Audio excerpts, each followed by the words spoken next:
আসসালামু আলাইকুম। সম্মানিত ভিউয়ার্স, এখন যে জেনারেটরটি দেখছেন এই জেনারেটরটি মূলত কারেন্ট সাপ্লাই দেয় না। এই যে ভোল্টমিটারটি, এই ভোল্টমিটারটি শো করে না। এই যে কাটা, এই কাটাটা আপনার ঠিক মতন শো করে না।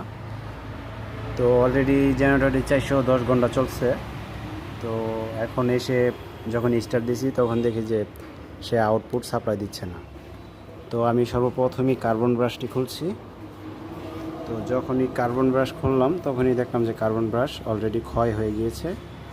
তো এই হলো কার্বন ব্রাশ ক্ষয় হয়েছে, অনেক ক্ষয় হয়ে গিয়েছে, যার কারণে সে